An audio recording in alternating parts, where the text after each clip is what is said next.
All right. Hi, everybody. Welcome to another episode of Toddy Talk. I'm Jake Landry. And as you've heard, let me start actually by thanking everyone who's followed my page on Instagram. I'm really excited. Been doing this for less than a week and already got some great followers and, some great Spurs content creators out there. So it's been exciting to see all that, and I really appreciate it. So, we've all heard Thomas Frank say, we're going to calmly reflect, right? So in this episode, we're going to do some calm reflection. We're always gonna stay calm as Thomas Frank wants us to do. But we are going to reflect on the Bayern loss, 4-0 in the final tally, although 1-0 at the half, and the second half was essentially our B squad.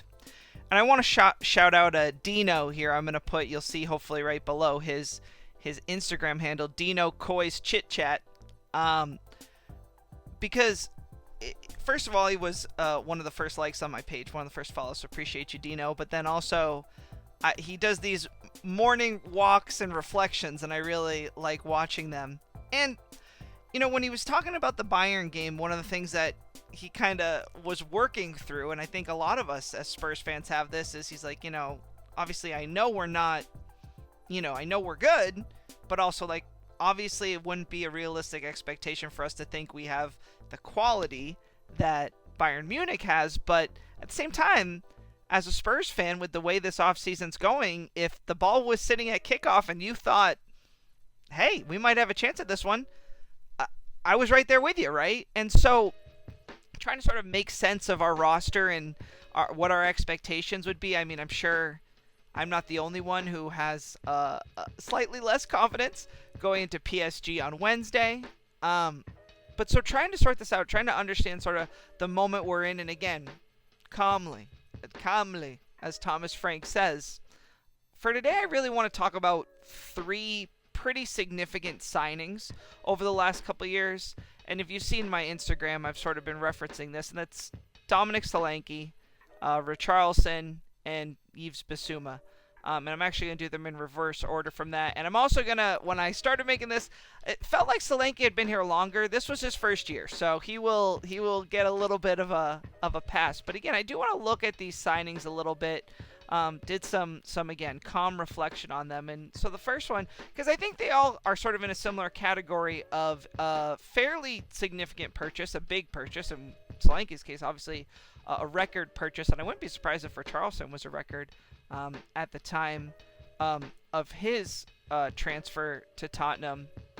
But they all came from lesser Premier League clubs, and I think it's fair to say that it was a moment, an exciting moment for Tottenham fans with these signings. But, maybe you move Solanke to the side because he's been with us for such a short period of time. But you have to say that with Richarlson and Bissouma especially, it's been underwhelming. And I think even with Solanke, I definitely felt this season like, obviously this season for a lot of reasons, left a lot to be desired. But talking about Bissouma to start, first of all, targeting Brighton for signings is obviously something that we're seeing. I mean, we've seen Chelsea with Caicedo and now João Pedro, which both seem like amazing signings. I mean, talk about João Pedro, a player I would love to have on Tottenham, if I'm going to be honest with you. Bissouma was a $30 million signing. He's one game away from 100 appearances in all competitions for Tottenham, and where I really do like to start with the gut. I mean, what sticks in your mind with Bissouma, right? When you think about him as a Spurs player, what does your memory tell you? One thing that comes to mind, and I'll start with the positive, is the unbelievable goal against Everton. There was great interwork. It was this year. It was when we played them the first time. We won 4-0. Great passing within the box. I think it was Kulishevsky who ended up getting it, laying it off towards the 18, and Bissouma just absolutely fires a laser into the top left corner. Unbelievable. And in a moment where you say, hey, what's this guy got? What's he got in his bag? I'll say, I've said on this pod before, Pep Sarr is always good for a shot on goal. Bissouma, not so much, I would say. Doesn't seem to, like, having a moment like that, I would definitely just the way that shot went in, right? You would say the potential is better than anything I think we've ever seen Pep Sar do. Love him, mean it. But have we ever seen Bissouma really like go after it like that? He only has 2 goals with us in his time. The other one was a nice little dribble move. But again, when I go back to the memory of Bissouma, what do I see? I see the red cards. I see the reckless fouls. I see, and I should have looked this up, penalties given.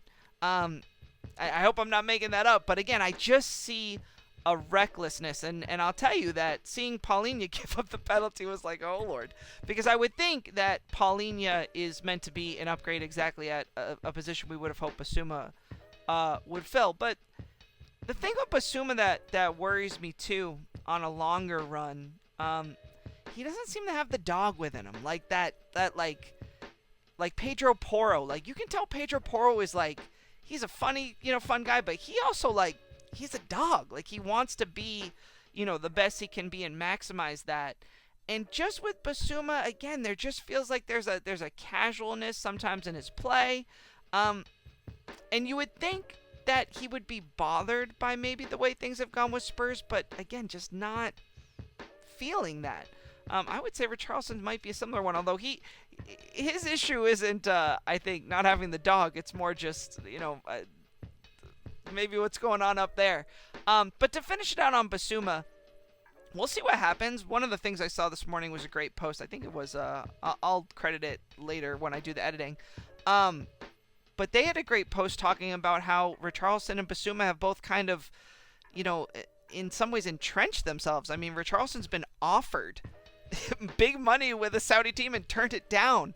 So, one of the issues with Spurs that we've talked about over the years is entitlement, and there is a fear that with Bissouma and Richarlison that might be creeping in. But so, we'll see if we can offload Bissouma. We might not want to at this point, given Maddison's injury, but he is on notice. Officially, Toddy Talk is putting Bissouma on notice. Like, if you're going to be here, let's go. It's time. So let's move to Richarlison. $60 million signing from Everton. And I have to say, like, I watched the Premier League around that time. I remember seeing Richarlison on Everton. Remember him playing left wing for Everton. Maybe that's because Calvert-Lewin was sort of their striker, so it was like maybe they wanted to play him elsewhere, but would put him in that left wing because that's where they need to put him because it's Everton, whatever it is. But at Tottenham, he's been a striker. I mean, that's where he's been played significantly the majority of the time. But I have to say, like, it seems like a very poor investment. And, it's so I popped up the transfer class, if you will, of that offseason. And it's tough. I mean, there's a couple of names on here that I think we'll probably like. I will say one that I don't like at all is Darwin Nunez. So glad we stayed clear of him. $75 million, or I guess I'll do the dollar amount. $64 million transfer. Richarlison, what did I just say, was 50, about 60 million in American dollars. So, glad we avoided Darwin Nunez. We weren't getting Haaland, so that's fine. I'll rule those out. Gabriel Jesus to Arsenal.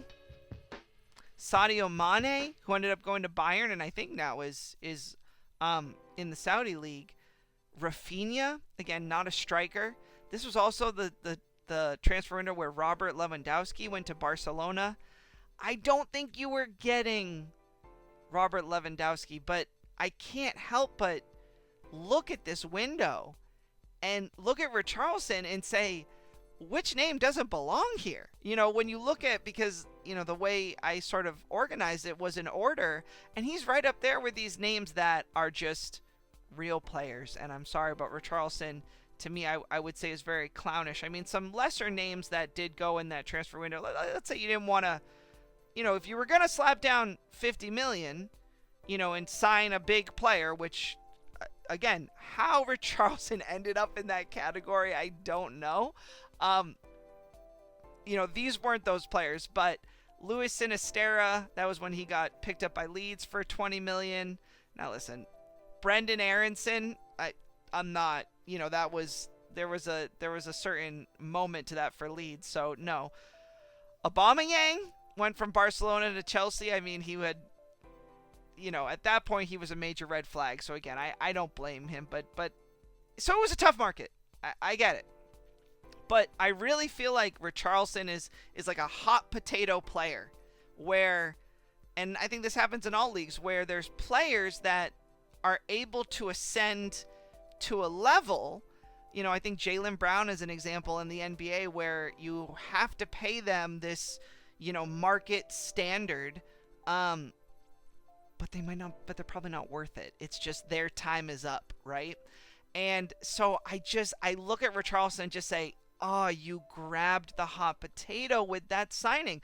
I'll say another thing as an aside here is that Ollie Watkins, I don't think it was this transfer window. I believe it was the year before, but this was something that came up in my research today was, Mourinho passed on Ollie Watkins from Brentford. What a horrible mistake.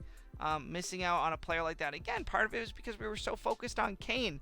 I'm glad we've moved on from Kane. Again, I think we're late on that. But Richarlson has just been and again, if you're saying he's not a striker, I agree. What do you want me to say? If you were gonna have Son, then why'd you get Richarlson? Like he never really fit. And I'll say, like, I think that Brazilian team is as down as it's ever been. I mean, not knowing the whole history of the Brazilian national team, but it seems, at least in my lifetime, I've never not seen Brazil be legendary, and they're not right now. They're certainly not that, and I think Richarlson is sort of a token of that. So hated that signing from the start, really not happy, and I'll say he's had 90 appearances with Tottenham, 20 goals. Typed into Google, most impactful Richarlison goals. Here's what it says. Richarlison has scored several important goals for Tottenham Hotspur. Here's the top two, I guess, including a brace in the Champions League debut against Marseille and a crucial equalizer and assist in a late comeback against Sheffield United. I think the year that they were the worst team in Premier League history. Again, hate this signing. Need this guy off my team. I was very anti Lamella. Listen, I'm a Spurs guy, but I got my feelings, and I was like, Lamella, please get off my team. And Richarlison is that role right now. And if he that was the other thing. When I looked up the Ollie Watkins thing, who did Mourinho invest in? Ready for this? Carlos Vinicius. Remember this guy? I think he's on Fulham, or who knows where he is. He was on Fulham for a period of time. What? Oh my gosh, just awful. Awful. All right, Solanke. So again, did him last in my research. Realized, oh my gosh, this was his first season with us. So I will show Solanke a little bit more mercy. And again, we're being very calm about all this, like Thomas Frank would want us to be. But I have to say, like, it feels like he's been here for a long time, and it feels disappointing. I don't know if anyone else feels that way. One of my concerns with Solanke is Bournemouth got better this year. Like, they got better. They were really good this year. They were a lot of fun to watch. And that concerns me. Like, when you lose a key player to like a record signing because he's it, and then the team gets better, it's like, wait, there's something off there. And then the team he goes to is 17th. I mean, we won a trophy, but it's like, wait, I'm confused. I think it does fit in with something that reminds me of Harry Kane, which is when you have this traditional striker up front, the big, target man sort of thing, it feels like it just clogs things up a bit. I don't know, but it concerns me a little bit. It makes me think about Haaland at City, which I think has been underwhelming. I mean, is that fair to say that Haaland at City has not been, at least, I mean, listen, we live in a hype world, so maybe things are never going to live up to the hype that social media and us constantly being plugged in are going to give, but Holland at City feels like a disappointment to me. I'm just going to be honest. It hasn't felt that great. Again, Kane at the end with Tottenham. I've talked about on the pod before the finals where he was getting played. Like, sometimes those big name strikers just, I don't know. So Solanke scored 9 goals in the Premier League, 16 in all competitions. Here's where I'm at. So again, he's been out. He was supposed to play against Bayern. That's what I had reported on here. That's what I had read before the game, but didn't play. If he's not out there against PSG, he better be there against Burnley. And I will be doing a little preview of the season coming up. I did want to kind of... so the point I will make at the end here, I will continue to build on in the coming weeks on an overall message. But to finish on Solanke, so here's what I want. 15 goals in the Premier League this year. 5 in the Champions League. Like, I am willing to have goal contributions count to that, but in that case, it's 30 in like the Premier League. And look, if it's secondary creation and it's whatever, like, that's fine. But like, Spurs got to be winning, and I got to be seeing Solanke as dangerous. I don't see that right now, and so I'm putting him on notice. Softer than the other two, but I'm putting him on notice.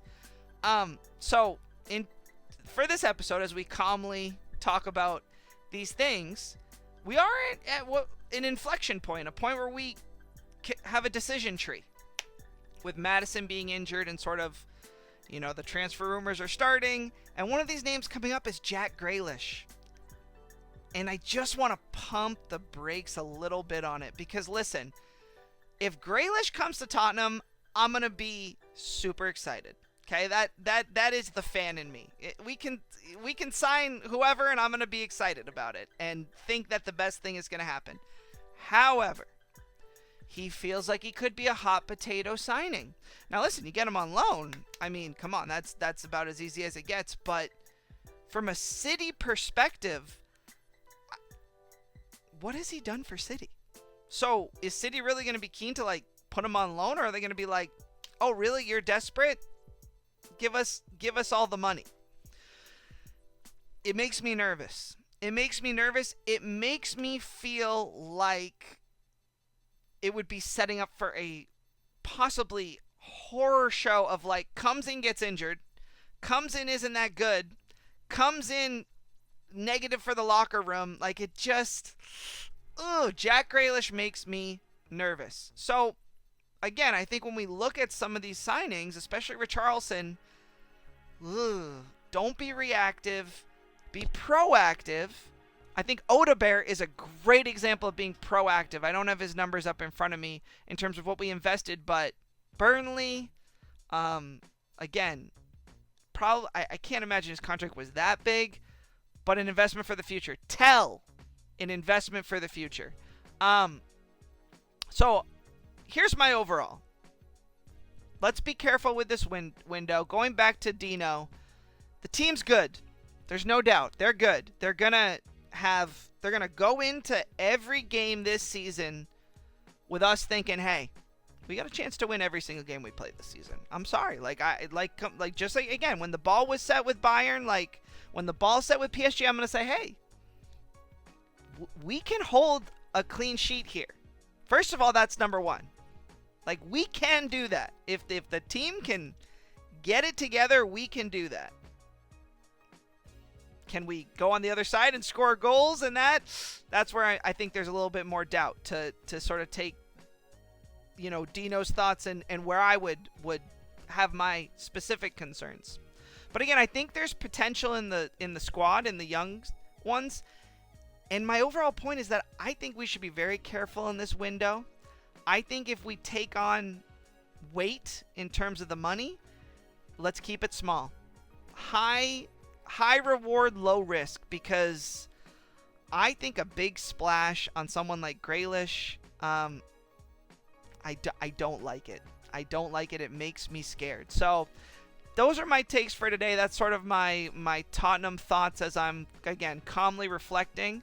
Find me on Instagram, Toddy Talk Pod. Try to post content every day. Also give Dino a follow on Instagram. I'll put his thing up there again. Thanks for tuning in. We'll see you next time.